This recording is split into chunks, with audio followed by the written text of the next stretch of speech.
Hi, I'm Tim. Welcome to our channel and thanks for logging on.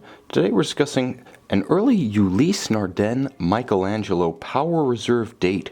You can see and you can purchase this mother of pearl and lacquer dialed hinge lug rectangular Ulysse Nardin formal watch on our website. Subscribe to our YouTube channel if you enjoy these videos, and please click on the card in the upper right hand corner of the screen at any time during this video to see our full sales listing for this watch with additional accessories included in the sale, high resolution images for your desktop, and naturally complete pricing details for this Ulysse Nardin Michelangelo.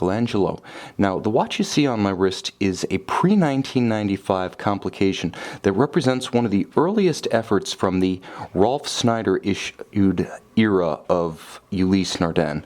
Now, I say the Rolf Schneider issued era because subsequent to 1983, when Rolf Schneider, a watch industry executive, purchased the brand, it was really pulling itself off the mat, almost bankrupt, bereft of any kind of inventory or talent or market share.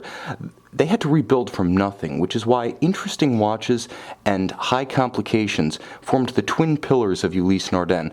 At the high end, watches like the Trilogy of Time, engineered by Ludwig Oxlin, and in the mainstream of the brand's production, watches like this Michelangelo that featured shapes and complications and proportions and details like the hinge lugs that forced collectors to take notice. They were simply that different, and that was the branding effort.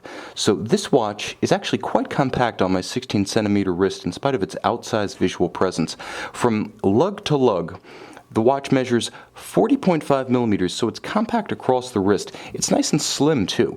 9 millimeters thick. You can see that despite the complications and the automatic winding, the stepped flanks of the case and the thin profile allow a dress cuff to ride up and over it quite easily. Now, the watch measures a fairly robust 29.5 millimeters across the 9 o'clock to 3 o'clock span of the case, so it's fairly broad for a rectangular watch of this size. It has nice heft to it, and it has impressive wrist presence.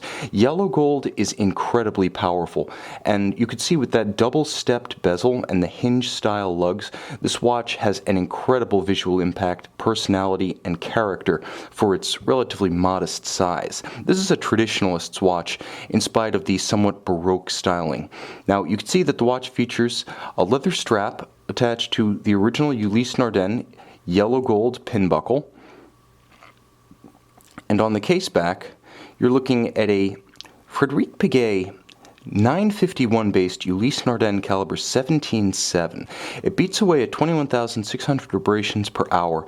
It features both a power reserve featuring 43 hours of autonomy and a date on the dial side, and you can see automatic winding and exceptionally compact. It's the reason why this watch can be both automatic and complicated, yet exceptionally thin. Now, on the dial side, you'll note that the watch features both lacquer and mother-of-pearl inserts.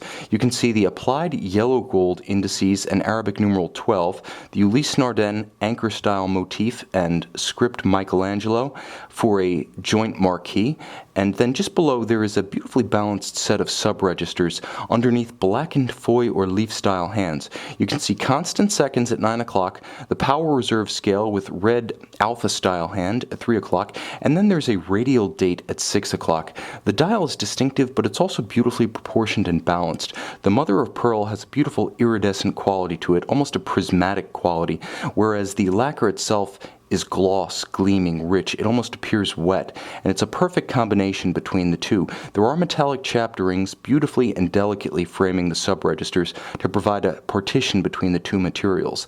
The watch is handsome, the watch is original, the watch is also rare, as pre-1995 Ulysse Nardin is exceptionally uncommon. So for connoisseurs of the brand, or simply those who prefer traditionally sized dress watches, this is an extraordinary find.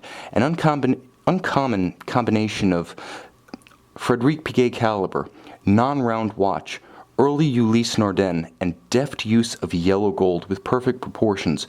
You can see and you can purchase this timepiece on our website.